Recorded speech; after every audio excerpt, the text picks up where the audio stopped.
Assalomu alaykum, hurmatli talabalar. Dasturlash fanidan kelasi mavzumiz bu ko'rsatkichlar va dinamik xotira bilan ishlash. Ma'ruzamiz rejasi bilan tanishib olamiz. Birinchi, ko'rsatkichlar, ko'rsatkichga boshlang'ich qiymat berish, ko'rsatkichlar ustida amallar, massiv va ko'rsatkichlar, dinamik massivlar hamda xulosa qismlari bilan tanishib o'tamiz. Ko'rsatkichli o'zgaruvchilar bu boshqa o'zgaruvchilarning qiymatiga adres orqali murojaat qiladigan o'zgaruvchilarga aytiladi. Ya'ni ko'rsatkich o'zgaruvchilari qandaydir bir boshqa bir o'zgaruvchining adresi orqali uning qiymatiga murojaat qilishi mumkin. Ko'rsatkich 3 xil turda bo'lishi mumkin. Birinchisi, birorta obyektga, xususan o'zgaruvchiga ko'rsatkich, ikkinchi funksiyaga ko'rsatkich, uchinchi void ko'rsatkich. Ko'rsatkichning bu xususiyatlari uning qabul qilishi mumkin bo'lgan qiymatlarida farqlanadi. Birinchisi, funksiyaga ko'rsatkich. Dastur joylashgan xotiradagi funksiya kodining boshlang'ich adresini ko'rsatadi, ya'ni funksiya chaqirilganda boshqaruv ayni shu adresga uzatiladi. Funksiyaga ko'rsatkichning yozilish sintaksisi quyidagicha. Avval tur, ya'ni toifa, undan keyin ko'rsatkich va funksiya nomi va qavs-ichida formal parametrlar ro'yxati berib o'tiladi. Masalan, butun sonli qiymat qaytaruvchi fan nomli funksiya, unga ko'rsatkich qo'yiladi va qabul qiluvchi parametrlari ikkalasi ham float, ya'ni haqiqiy toifaga mansub bo'lishi mumkin. Ko'rsatkich orqali funksiyani oddiy yoki vositali chaqirishni amalga oshirishimiz mumkin. Bunda funksiyaning nomi bo'yicha emas, balki funksiyaga ko'rsatuvchi o'zgaruvchi orqali chaqiriladi. Quyidagi misolimizda dastlab ikkita funksiya e'lon qilingan, f1 va f2 funksiya. f1 funksiyamiz 1 natija qaytaradi, f2miz esa 2 degan sonli qiymat qaytaruvchi vazifani bajaradi. Asosiy dasturimizda avval pf nomli qiymat e'lon qilindi. Bu qiymatimiz f1 funksiyaning qiymatini o'zlashtiradi. Keyingi o'zlashtirishimizda esa pf funksiya f2 funksiyaning adresini olishi mumkin. Ya'ni birinchi safar o'zgaruvchiga ko'rsatkich orqali funksiya o'zlashtirilgan edi, ikkinchi safar esa to'g'ridan to'g'ri qiymat o'zlashtirildi.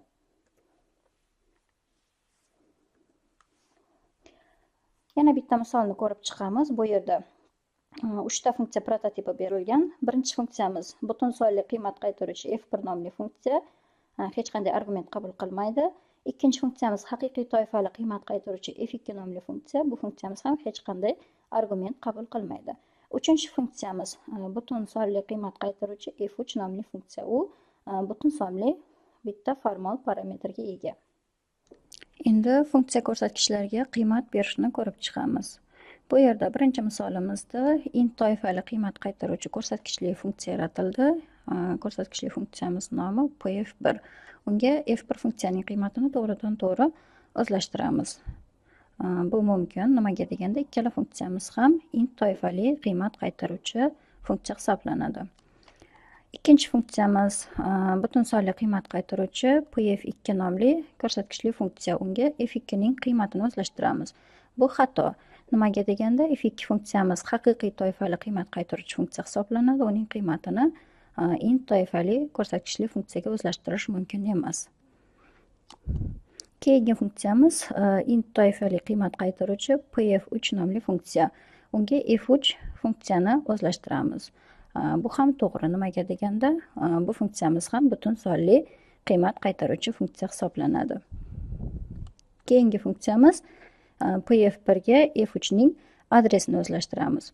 Bu noto'g'ri. Nimaga deganda bu yerda parametrlar ro'yxati har xil. f3 bitta argument qabul qilish kerak, pf1 funksiyasi esa hech qanday argument qabul qilmaydi. Keyingi funksiyamiz, ko'rsatkichli funksiyamiz pf4 funksiyasi. Bu funksiyamiz butun sonli qiymat qaytaradi va bitta butun sonli argument qabul qiladi. Bu to'g'ri, ya'ni f3 funksiya bilan aynan bir xil argumentlarga ega.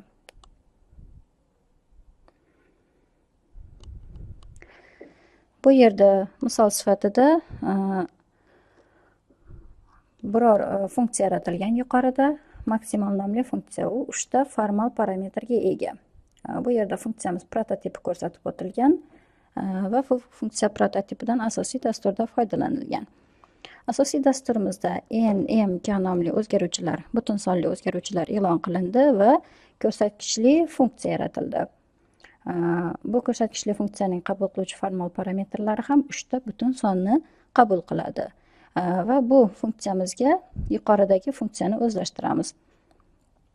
Ko'rsatkichli o'zgaruvchi funksiyaga e'lon qilish va qiymat berish ko'rsatib o'tilgan. Keyin asosiy dasturimizda 3 ta butun sonni kiritib olamiz, n, m va k ning qiymatlarini. Va yuqoridagi funksiyaga bu yerdagi funksiya ko'rsatkichi orqali murojaatni amalga oshirishimiz mumkin. Yuqoridagi funksiyaning tanasini ham yozib olishimiz zarur bo'ladi. Bu funksiyamiz 3 ta sondan, ya'ni a, b, s sonlaridan eng kattasini aniqlab beruvchi funksiya hisoblanadi. Va natijada bu yerda n, m, k sonlaridan eng kattasi natija sifatida hosil qilinadi. Obyektga ko'rsatkich. Biror obyektga ko'rsatkich, shu jumladan o'zgaruvchiga. Bunday ko'rsatkich ma'lum turdagi tayanch yoki xoslaviy turdagi berilganlarning xotiradagi adresi joylashadi. Obyektga ko'rsatkich quyidagicha e'lon qilinadi. Avval tur, ya'ni o'zgaruvchining toifasi berib o'tiladi va ko'rsatkich orqali o'zgaruvchining nomi berib o'tilishi zarur. Masalan, butun toifaga mansub bo'lgan bir nechta o'zgaruvchilar va float, ya'ni haqiqiy toifaga mansub bo'lgan bir nechta o'zgaruvchilar e'lon qilingan.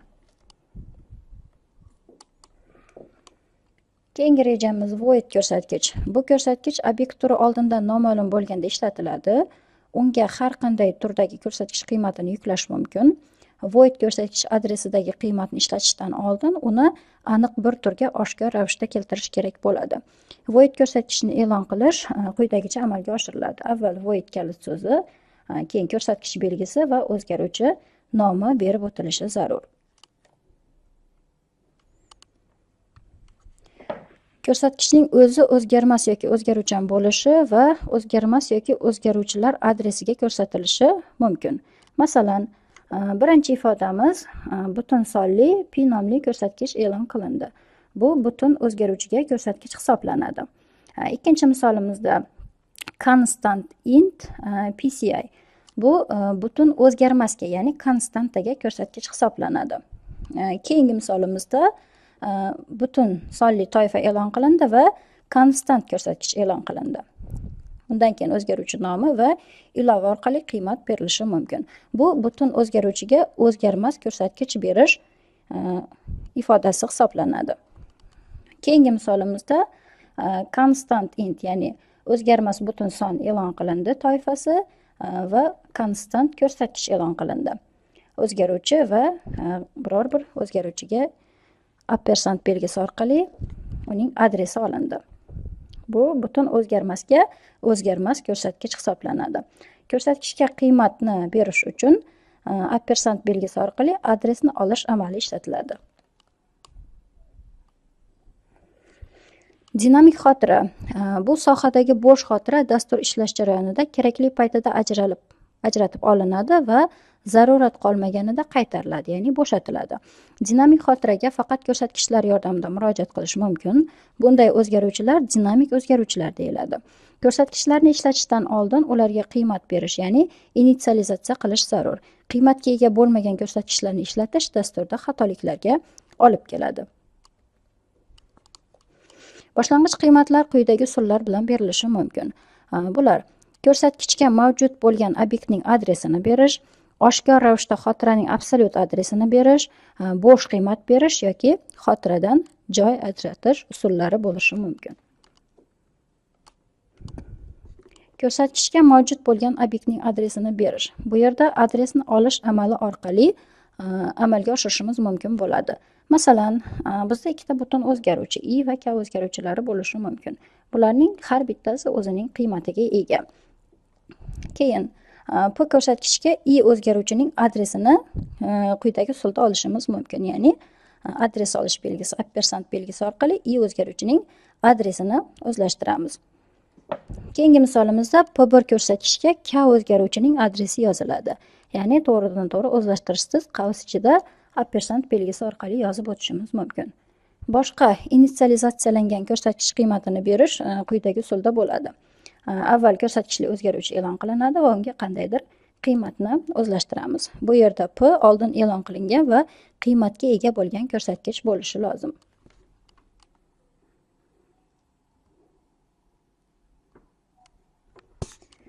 Massiv yoki funksiya nomini berish. Bu yerda misol sifatida 10 ta elementdan iborat butun sonlardan iborat bo'lgan massiv e'lon qilingan. Massivning boshlang'ich adresini T nomli ko'rsatkichli o'zgaruvchiga o'zlashtirishimiz mumkin. Keyingi misolimizda funksiyani aniqlash, ya'ni void toifada f funksiya e'lon qilindi, u bitta butun sonli formal parametrga ega. Funksiyaga ko'rsatkichni e'lon qilish berib o'tilgan bu yerda, ya'ni void toifada pf ko'rsatkichli funksiya e'lon qilindi va unga funksiya adresini olishimiz mumkin bo'ladi. Ko'rsatkichga mavjud bo'lgan obyektning adresini berish. Oshkor ravishda xotiraning absolyut adresini berishimiz mumkin. Bu yerda char toifada, ya'ni simvolli ko'rsatkichli o'zgaruvchi sifatida vp o'zgaruvchisi e'lon qilindi. Unga char toifali ko'rsatkich orqali biror bir qiymat berishimiz mumkin. Bu yerda berilgan qiymatimiz 16 lik o'zgarmas son hisoblanadi. Char ko'rsatkichi esa turga keltirish amali hisoblanadi. vp o'zgaruvchisini baytlarni char sifatida qayta ishlovchi ko'rsatkich turi hisoblanadi.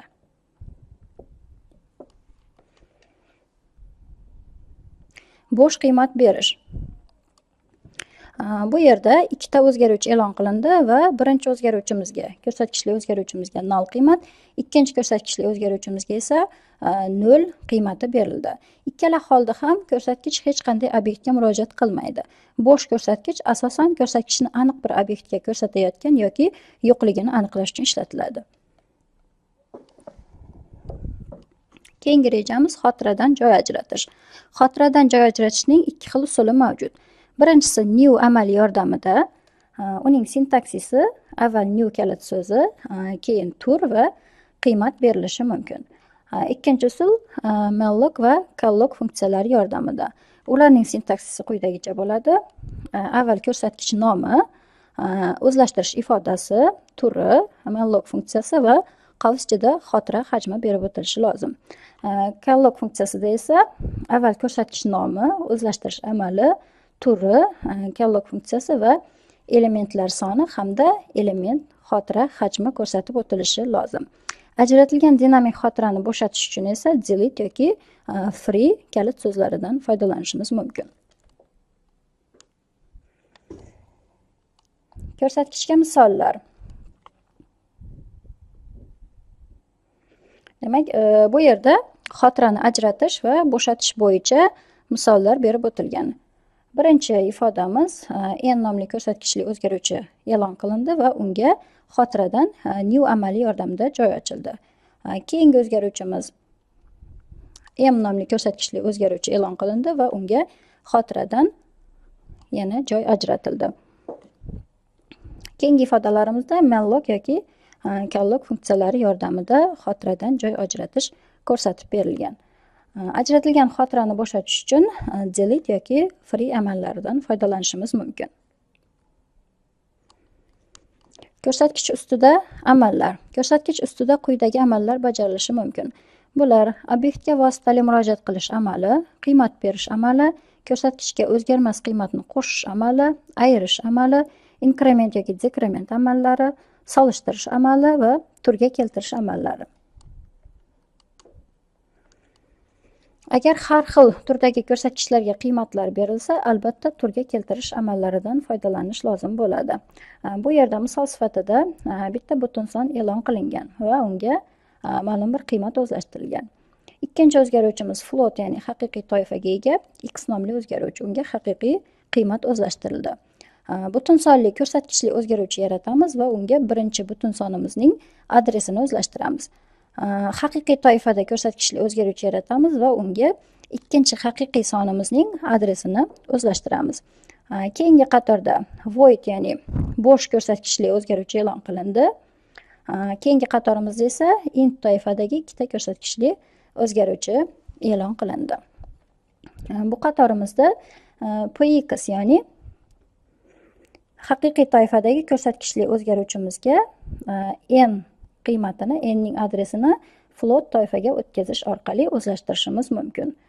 Keyingi misolimizda p ga, ya'ni bo'sh ko'rsatkichli o'zgaruvchimizga yuqoridagi haqiqiy toifali ko'rsatkichli o'zgaruvchini o'zlashtirishimiz mumkin. Bunda bo'sh o'zgaruvchimiz mana shu haqiqiy toifani o'ziga oladi. Keyingi misolimizda r, ya'ni butun toifaga ega bo'lgan o'zgaruvchimizga p haqiqiy toifali ko'rsatkichli o'zgaruvchimizni int toifaga o'tkazish orqali o'zlashtirishimiz mumkin. Oxirgi misolimizda r1 butun toifali ko'rsatkichli o'zgaruvchimizga pi butun toifali ko'rsatkichli o'zgaruvchimizning qiymatini olishimiz mumkin.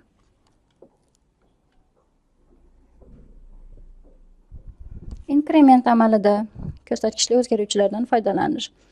Bu yerda char toifada ko'rsatkichli o'zgaruvchi e'lon qilindi va bu o'zgaruvchimizda inkrement amali qo'llanildi. Bu yerda r ning keyingi qiymatiga o'tish amali qo'llaniladi.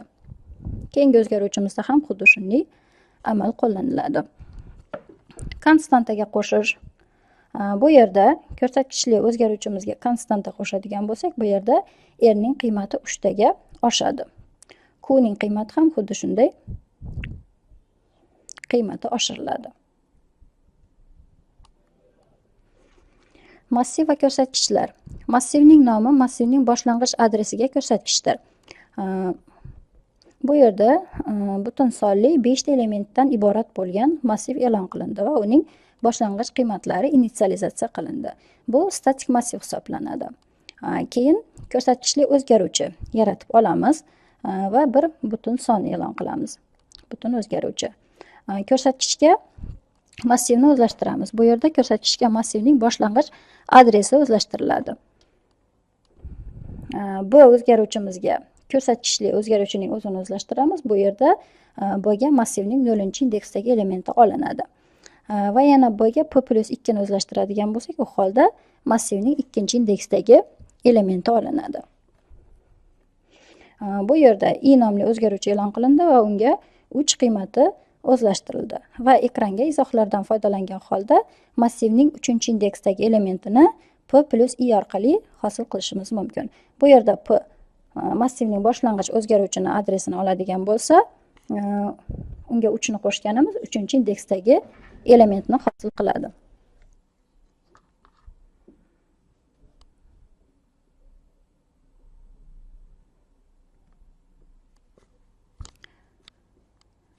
Bu yerda misol sifatida dinamik massivlarni e'lon qilish, xotiradan joy ajratish va xotirani bo'shatish amallari ko'rsatib o'tilgan.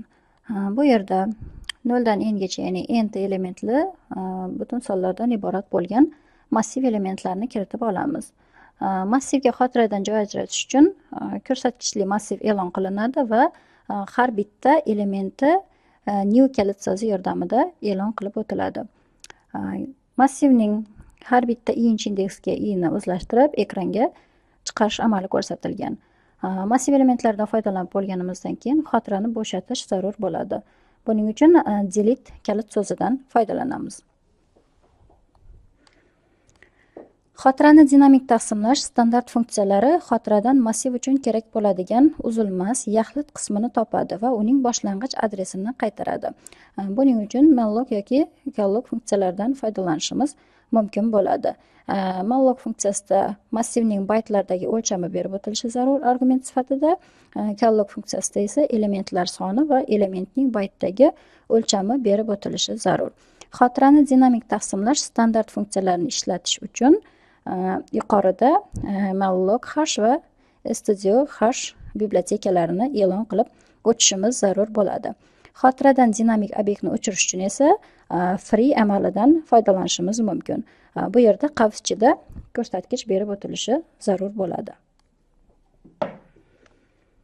Dinamik massivni tashkil qilish va qiymatlarini kiritish. Bu yerda yuqorida e'lon qilinuvchi bibliotekalar studio hash, malloc hash va stdlib hash bibliotekalari e'lon qilingan. Asosiy dasturimizda avval massiv boshiga ko'rsatkich e'lon qilingan, ya'ni a ko'rsatkichli o'zgaruvchi yordamida. Unda Shundan keyin ikkita butun sonli o'zgaruvchi i va n o'zgaruvchilari e'lon qilindi. Bu yerda izohlardan foydalanganmiz. Massiv o'lchamini kiriting nomli izoh hosil bo'ladi va massivning elementlar soni, ya'ni n sonini scanf funksiyasi yordamida kiritib olamiz. Massiv uchun xotiradan joy ajratamiz. Buning uchun malloc funksiyasidan foydalanamiz. Massivni to'ldirish uchun sikl operatoridan foydalanamiz va massivning har bitta elementini scanf funksiyasi yordamida kiritib olamiz. Massivni ekranga chiqarish uchun yana sikl operatoridan foydalanamiz. Massivning har bitta elementini printf funksiyasi yordamida ekranga chiqarib olamiz. Va foydalanilgan massivni xotiradan o'chirishimiz zarur bo'ladi. Buning uchun free amalidan foydalanishimiz mumkin. Xulosa o'rnida shuni ta'kidlab o'tish joizki, ko'rsatkichlardan o'zgaruvchilarning xotiradagi adreslari orqali qo'llashda foydalaniladi. Xotirani taqsimlash uchun malloc va calloc funksiyalaridan foydalanishimiz mumkin. Bu darsimiz mana shulardan iborat edi. E'tiboringiz uchun katta rahmat.